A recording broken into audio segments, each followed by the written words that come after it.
question, we really try to determine, is it the law or is it your environment? Because as we know, if you're working in a large law firm, the pressures, the deadlines, everything, maybe that's not for you, but maybe you really do enjoy practicing. Maybe you do enjoy research.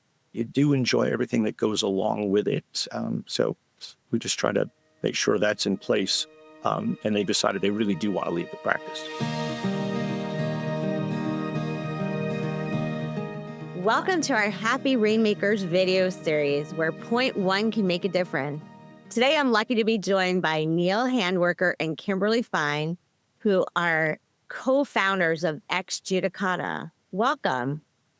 Thank you for having us. Thank you. So, Neil, can you tell me a little bit about your origin story? Back in the late 80s, I was an associate in a large law firm, and I realized early on, after about 3 months, that I really didn't want to do this for a living. And I went looking for jobs that would value the fact that I had a law degree to get a non-legal job. And what I found was absolutely nothing, no resources, no jobs. So I went about my way and basically came up with a lot of non-legal jobs for myself, solely based on my ability to pitch what we come to call now the JD skill set.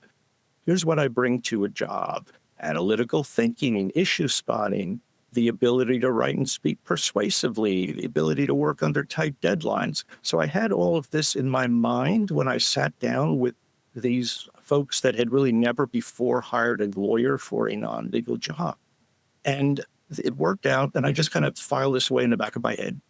Many, many years later, early 2022, I started to research it again. And what I found was honestly not that much change, except the sheer number of lawyers and law students who, for a variety of reasons, decided law's not for them and they wanted to do something else. So that's when I called Kim.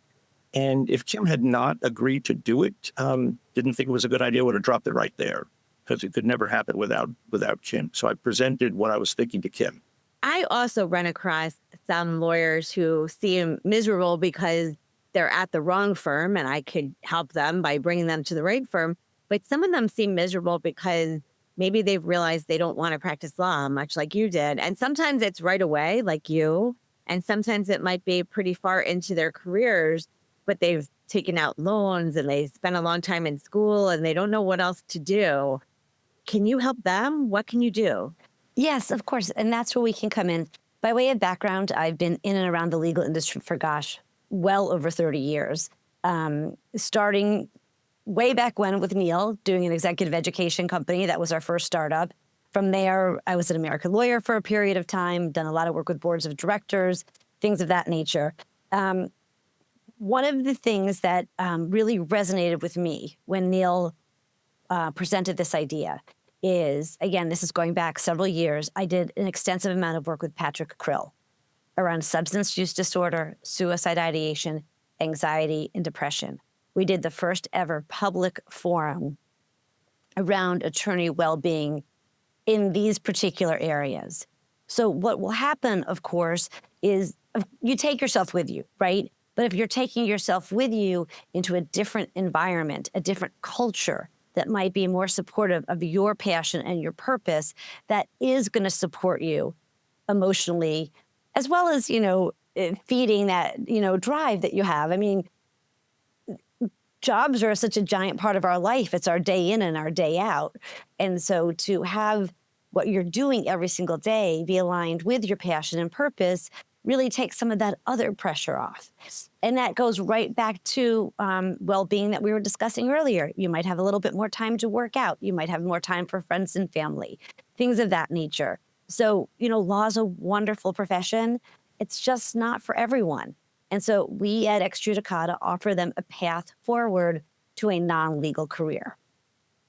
So as someone who's watching this and is thinking, hey, I'm pretty unhappy with my job, how will they decide whether they should reach out to you or they should reach out to somebody like me and just find a different legal job?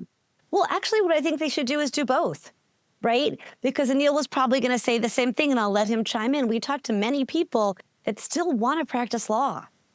right? They want to practice law differently. So I don't need, Neil, I think that's probably exactly what you were going to say. Yeah, exactly. As a first question, we really try to determine, is it the law or is it your environment? Because as we know, if you're working in a large law firm, the pressures, the deadlines, everything, maybe that's not for you, but maybe you really do enjoy practicing. Maybe you do enjoy research. You do enjoy everything that goes along with it. So we just try to make sure that's in place. And they decided they really do want to leave the practice. So if somebody's watching this and they're wondering if law is for them, or they pretty much know that law is not for them, what's something that they can get started with right now today? The first thing they could do is take the diagnostic. It just takes about 20 minutes of their time. And again, it's price to sell. Like I said, a little bit less than 2 cups of Starbucks. All right. Well, that seems like a really good investment of both time and money. So you heard it here. You might want to look for that diagnostic tool right away. Thank you so much. Thank you. Thank you.